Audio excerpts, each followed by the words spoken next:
Hello there. And welcome to my video talking about periodic motion. Now, you may be wondering, what is periodic motion? Well, don't worry, because I'm here to quench your crippling thirst for information about stuff that you probably are not going to use on a daily basis, but may be useful to know. Periodic motion is simply a motion that repeats itself at a constant rate. In order to understand why periodic motion occurs, however, we need to talk about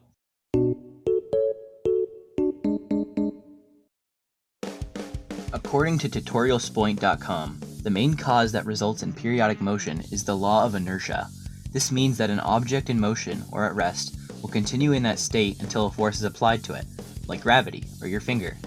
So that means an object in periodic motion must have something affecting it, because remember, periodic motion repeats itself, meaning that it can't go in a straight path, or else repetition is null. With that out of the way, we can talk about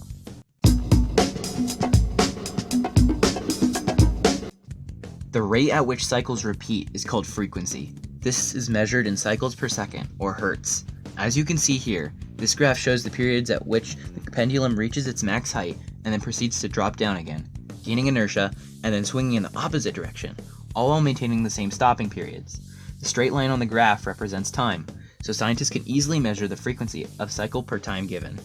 Now that we know what periodic motion is, we can talk about its What happens when you pull back the string of a bow? Well, you can start to feel the tension building on the string as you pull it from its resting point. A resting point is the point at which the string relaxes when no major forces are acting on it. When you release the string, it snaps back into its original resting point. But wait, there's more! Remember Newton's first law? An object at rest remains at rest, and an object in motion remains in motion, at a constant speed and in a straight line unless acted on by an unbalanced force. Well, that applies here too! Again, because of the built-up inertia, the string powers past its resting point until its force is matched again by its tension, sending the string back and forth at an extremely high speed known as vibration. Yup, vibration is just extremely fast periodic motion. Hey, so how often do you like to hear jokes? Personally, I don't mind hearing one periodically from time to time.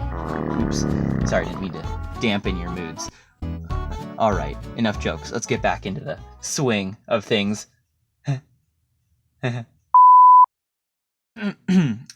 Now, to understand the second joke, we need to talk about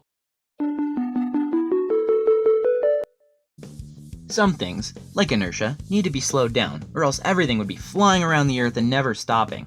Thankfully, things like gravity and friction are around to slow down and eventually stop things in motion. The mass of an object will greatly determine how fast something can vibrate. Usually the larger the object, the slower it vibrates, but it is much harder to stop than something of a smaller size.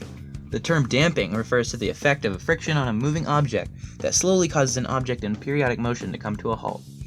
And as all things in periodic motion must come to an end, so must this video.